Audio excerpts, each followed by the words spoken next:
Donc bonjour à tous. Donc je me présente donc Paulin Bernard. J'ai 25 ans et aujourd'hui c'est un peu un jour particulier parce que j'ai plus l'habitude d'être à votre place que ici. Donc ouais, il y a un an et demi en fait j'étais encore à l'IFMA, enfin à Sigma. Et donc voilà, je tenais à le préciser, soyez un peu indulgents.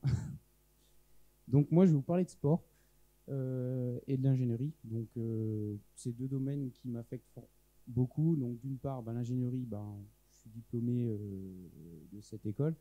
Et d'autre part, le sport parce que je le pratique. Donc moi, mon domaine, c'est le triathlon. J'ai commencé à en faire beaucoup donc, en école d'ingénieur. Je continue toujours actuellement. Donc c'est entre 10 et 20, 25 heures par semaine suivant les périodes. Donc j'ai un planning assez rempli donc, pour le moment. Et comme j'aimais pas forcément les patrons, à la sortie d'école, j'ai pas trouvé d'autre idée que de monter ma boîte. Alors pourquoi j'ai fait ça? Je vais essayer de résumer très rapidement pour que vous compreniez en fait le cheminement de pourquoi je vais vous présenter toute la suite. En école d'ingé, donc je m'entraînais pas mal et en fait quand on commence à vous entraîner beaucoup, il y a l'histoire du matériel qui vient vite sur le tapis. Et notamment dans le cyclisme, c'est des choses qui valent très très cher. Donc comme vous voulez faire comme tout le monde, vous voulez toujours le plus beau vélo, les plus belles roues, et forcément c'est des choses qui coûtent très cher. Notamment les roues, c'est du matériel très très cher, et en étant étudiant, comme tous les étudiants, j'avais pas d'argent. Donc je me suis penché pour faire entre guillemets mes propres roues, en fait, d'importer mes propres composants d'Asie et de les monter moi-même. Donc j'ai commencé un peu comme ça. Ma première paire de roues, j'ai passé 2 semaines à la monter, à l'équilibrer. Honnêtement, la première fois que je les ai utilisées, j'ai eu un peu peur. Quand vous roulez à 70, 80 dans une descente, faut que ça tienne. Donc je suis toujours ici, donc ça a tenu. Et en fait, ça a commencé comme ça. J'ai monté un peu des paires de roues pour 2-3 collègues, mon coach, et en fait, ça va vite après. Et avec un ancien collègue de prépa, on a monté donc l'entreprise. Donc au début, c'était une micro-entreprise. Maintenant, on est passé en société depuis cette année. Donc on montait les roues carbone. Ça a commencé comme ça. On a commencé par monter des roues, ensuite des vélos. Et puis maintenant, on est passé en société et on développe nos propres pièces. Donc c'est toutes les pièces de cadre, pédalier, potence. Et pour faire ça, fait pas mal la transition avec l'intervenant précédent. Pourquoi? Parce que on utilise la fabrication additive. Donc là actuellement on vend des vélos, on monte des vélos et des roues et on a toute une phase de prototypage et de développement de pièces. Donc là je vais vous présenter en gros la boîte, ce qu'on fait actuellement et tous les projets qu'on a qui sont en cours et ce qui est fait. Parce que là on a des pièces qui sont sorties, je ne les ai pas mis aujourd'hui. Mais donc voilà de quoi je vais vous parler. Donc, pour vous présenter très rapidement l'entreprise, donc depuis janvier, on est passé en société, donc plus grosse structure. Qui dit plus grosse structure, on a plus d'argent, plus de moyens, on peut faire plus de choses. Donc nous, vraiment, c'est un marché de niche. On s'adresse vraiment, c'est plus compétiteur et celui qui fait du vélo. Enfin, je caricature en disant ça, mais c'est pas pour celui qui va acheter son pain. C'est pour vraiment les amateurs qui font du vélo et qui sont prêts à mettre quelques milliers d'euros dans le matériel. Donc nous, en fait, notre particularité de base, c'est que le client vient chez nous, au vu de ses besoins et de sa pratique, nous, on va l'orienter vers tel et tel matériel et vers la bonne taille du matériel également. Ce qui nous différencie des grandes chaînes comme Decathlon ou des grandes marques. Nos vélos, c'est pas des vélos de série et on a la possibilité de faire du sur-mesure entre guillemets. Donc c'est vraiment comment on se différencie actuellement.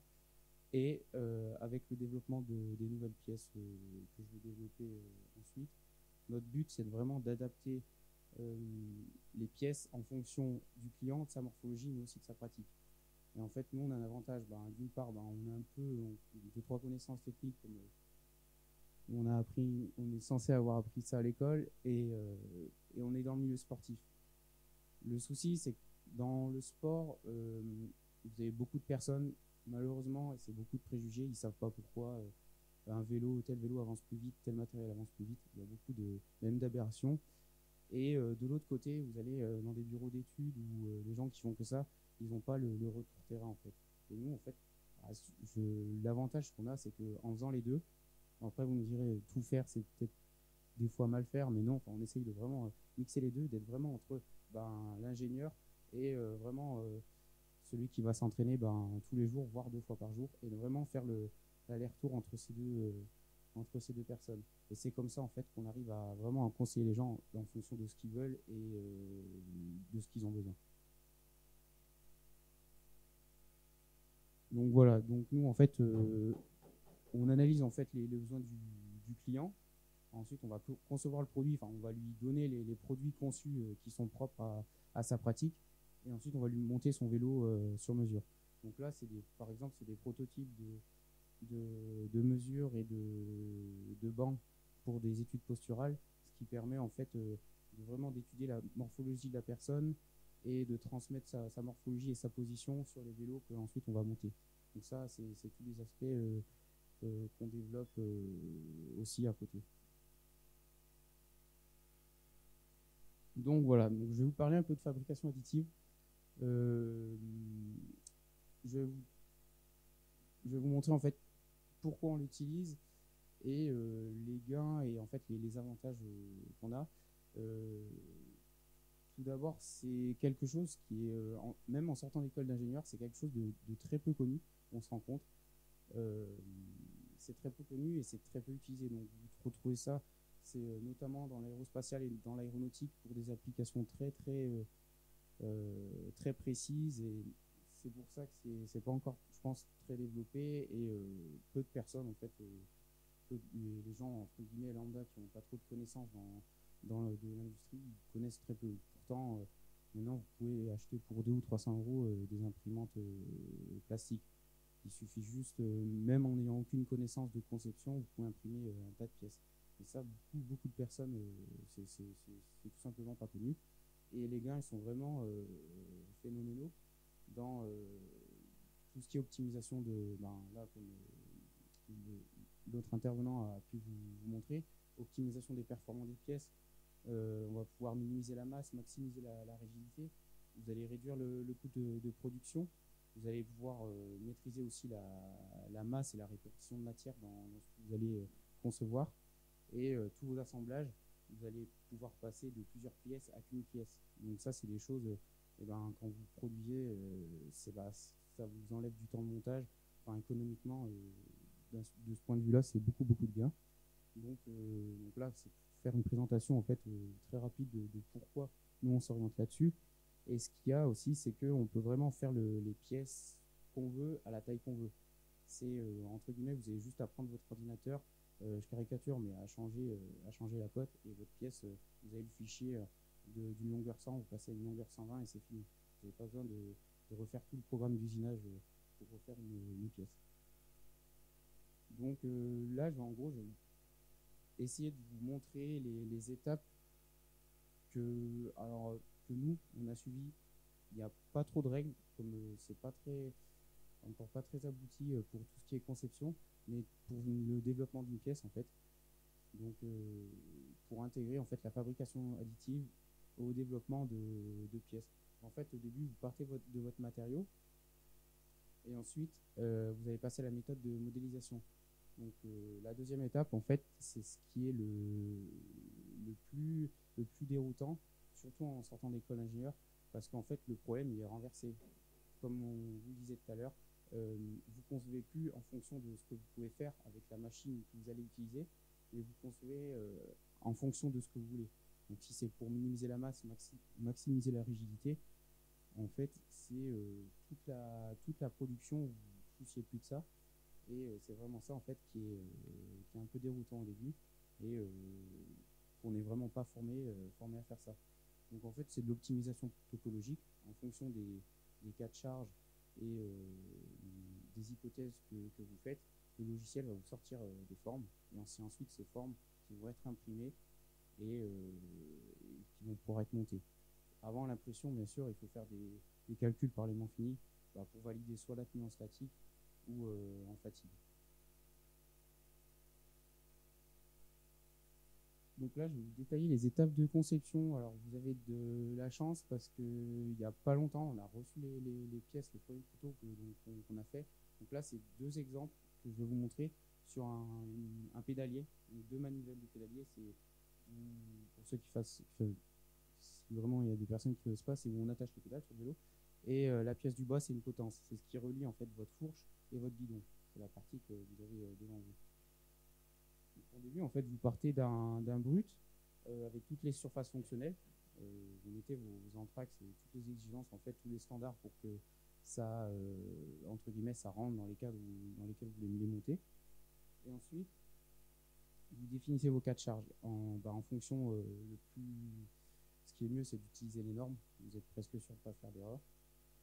Et ensuite, vous passez tout ça en fait dans une moulinette via des logiciels qui vont en fait vous optimiser les formes. Donc en fait, le plus dur, c'est de définir les bons cas de charge avec les bonnes conditions limites pour qu'en fait le logiciel fasse les bonnes itérations, pas n'importe quoi. En fait, vous allez avoir des formes un peu bizarres qu'on ne peut pas obtenir par de la CAO classique. Et ensuite, c'est à partir de ces formes qu'on va venir construire la matière pour que notre pièce finale ressemble à l'optimisation du logiciel. Et une fois que cette pièce est finie, on la passe dans les logiciels de calcul pour vérifier si elle tient en statique et en fatigue. Et c'est cette étape des fois qui est assez compliquée, car des fois on se trouve avec des zones avec trop de concentration de contraintes, donc il faut jongler entre ces deux étapes. Et pour valider le calcul, des fois il faut un peu retoucher la pièce. Et ensuite, une fois que tout ça est fini, les calculs, et puis après, normalement, c'est bon, vous pouvez, entre guillemets, donner le fichier à l'imprimeur, je caricature là aussi un peu, pour imprimer votre pièce. Il y a une dernière étape là que je n'ai pas trop spécifiée, ça a été mentionné tout à l'heure, c'est tout ce qui est support. L'impression additive, bien sûr, ça a des limites. Votre pièce, quand elle s'imprime, il faut forcément la supporter. Donc quand vous concevez votre pièce, il faut également prendre en compte tout ce qui est angle. Et il faut également donc, faire attention à ce qui est le moins de support possible, ce qui veut dire que en fait, quand vous allez rajouter du support, ça va être du temps et forcément de l'argent ensuite que il va falloir passer à enlever pour que la pièce se rende finale. Donc ensuite, on fait les calculs, donc, comme je vous ai expliqué, pour valider donc, la tenue en statique et en fatigue des pièces. Donc là, c'est les... Alors, je ne sais pas si je devrais monter les photos, tant pis, vous avez vu. Ça, c'est les prototypes qui ont été réalisés. Donc, pour le pédalier, donc à gauche, la CAO finale et le produit imprimé. Donc, le montage donc, du pédalier. Donc, vous pouvez voir en fait qu'il est creux. Toute la matière en fait au milieu, ça montre que ça ne travaille pas. Tous les efforts en fait sont faits sur les côtés. Et ça, c'est des pièces qui sont impossibles à faire en usinage classique, comme ce qu'on peut connaître jusqu'à maintenant. Pour la potence, c'est pareil. La CAO à gauche et le modèle final à la fin. Donc c'est tout en titane. C'est un matériau qui est léger et très très résistant. Donc surtout dans le milieu de la compétition, les personnes cherchent des pièces qui ne bougent pas pour maximiser le rendement. Ils se battent à passer des centaines d'heures par mois à s'entraîner. C'est pas pour perdre les watts en se déformant dans le cadre ou dans les composants. Donc là, c'est vraiment un matériau qui est vraiment intéressant pour ça et qui rejoint un peu le carbone. Donc là, voilà, donc c'est pour ceux qui, pour voir où se placent les pièces, donc le pédalier au niveau des pétales et la potence, l'élément qui tient le guidon et la fourche. Donc maintenant, par rapport aux enjeux de la fabrication additive, parce que là, comme ça peut paraître facile, mais en fait, c'est pas si facile que ça. Donc là, je parlais de support tout à l'heure sur la photo de gauche, vous les voyez. Quand vous imprimez vos pièces, il faut qu'elles tiennent. Elles ne sont pas supportées, elles ne sont pas en lévitation. Et c'est ça qui est compliqué. Même si votre géométrie est bonne, en fait, il faut se battre à avoir moins de support possible. Parce que ensuite, il faut enlever le support de la pièce. Et là, vous allez payer, c'est assez cher. Enfin, c'est assez cher. C'est assez contraignant. C'est le parachèvement, en fait, d'arriver du plateau jusqu'à la forme brute non usinée de la pièce. Donc ça, il y a plusieurs techniques. Comme vous voyez, là, c'est les brutes d'impression. Donc c'est la pièce qui sort du plateau, mais c'est pas la pièce qu'on va monter. Donc là, par exemple, au niveau des alisages, vous pouvez voir qu'ils ne sont pas finis. Il y a une forme qui est faite de manière à ce que on minimise les supports des angles qui sont inférieurs à, alors je ne vais pas dire de bêtises, mais c'est à X degrés. Et pareil, il y a des formes, tout ce qui est au niveau des allégages qui sont un petit peu augmentés pour diminuer ces supports et donc le coût des pièces par plateau. Et là, à droite, la potence usinée. Donc, voilà, c'est pour vous montrer un peu le cheminement de conception. Il y a l'état de surface aussi qui est un peu problématique. Pourquoi? Alors là, ça va dépendre des technologies de fabrication. Par laser, là, vous voyez, par exemple, l'état de surface, c'est de l'ordre d'une dizaine de micromètres de rugosité. Au-delà de juste l'aspect visuel, ça peut être contraignant au niveau des amorces de rupture sur la fatigue. Surtout sur des pièces qui sont sollicitées. Donc là, on pense par exemple à la potence. Si une potence qui casse, ça peut être problématique. Je ne vous fais pas de dessin. Donc là, c'est vraiment des enjeux qui sont importants, d'autant plus qu'on a très peu de recul sur la tenue en fatigue. Pourquoi? Parce que, comme on disait l'intervenant précédent, ça fait qu'une dizaine d'années que c'est utilisé. Et il y a aussi les aléas de la matière. Vous partez pas d'un brut, vous n'allez pas usiner dans la masse. Votre matière à l'intérieur, il va y avoir beaucoup de contraintes. Le matériau va être vraiment, comment dire, je ne trouve plus le mot français, contraint. Il va falloir faire des recuits pour détendre en fait. À l'intérieur, les propriétés ne sont pas isotropes. Donc ça, c'est assez compliqué et ça va dépendre de plusieurs choses. Ça va dépendre de la qualité de votre poudre, de la méthode que l'imprimeur, entre guillemets, que la société fait ça, utilise. Et là, en fait, il n'y a pas d'autre solution que de faire des tests sur des éprouvettes. Et ça, c'est pour ça en fait qu'on n'a pas trop de recul sur le dimensionnement en fatigue de ces pièces. Donc là, par exemple, avec Celsius Team, c'est une entreprise qui nous aide à valider donc, les pièces, surtout en fatigue. Alors là, par exemple, ça c'est la courbe alors c'est ER ou RM, je ne sais plus, donc du titane, en fonction du nombre de cycles. Et en fait, cette courbe, à part faire des expériences, on ne peut pas l'obtenir. Donc là, il a fallu énormément de temps pour la faire.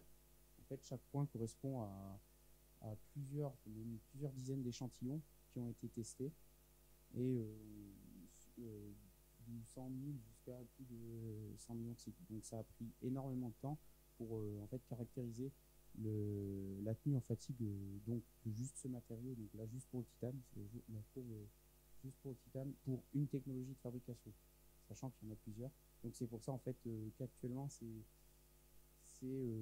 pas si facile que ça de dimensionner en fatigue ce genre de pièces. Donc c'est pour ça que dans l'aéronautique, voilà, Airbus sont peut-être pas prêts à faire des pièces qui tiennent les ailes ou des choses comme ça en fabrication additive tout de suite, même si ça permet de diminuer la masse.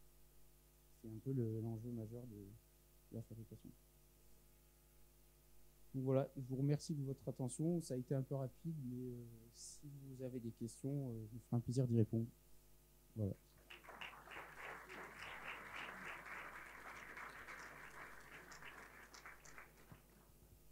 Merci beaucoup pour cette présentation qui a mis en lumière un peu la pratique en fait, de ce qui a pu être présenté avant. On a le temps pour une petite question, deux éventuellement, mais assez courte. Bonjour, alors, moi c'est un domaine qui m'intéresse bien. J'avais encadré une équipe d'étudiants il y a quelques années qui a fait exactement la même potence que vous, en titane, pour une marque dont je ne peux pas parler, française. Et il y avait, c'est pas sorti en production à cause des problèmes de résistance à la fatigue et des implications légales que pouvait avoir une casse derrière.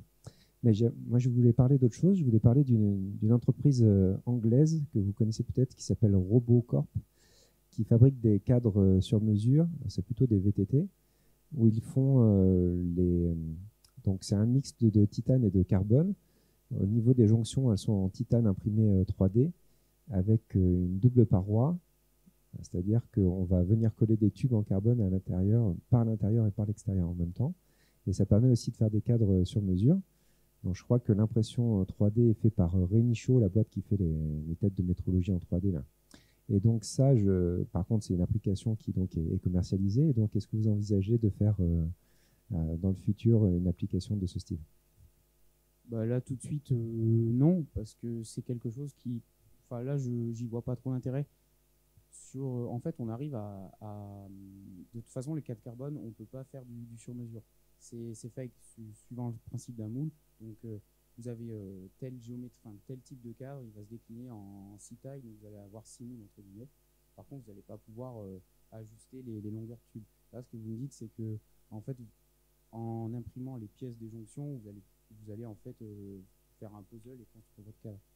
Mais on peut, en fait, à partir de taille standard, faire un vélo vraiment à la géométrie du client, donc en jouant sur les éléments clés, donc c'est les potences. Donc là, si vous raccourcissez ou vous rallongez votre longueur de potence, vous allez jouer sur la longueur du top tube. Les bras de manivelle, ça va jouer sur la hauteur de selle. Et donc tous ces éléments, en fait, vous allez pouvoir déjà pallier à beaucoup de choses.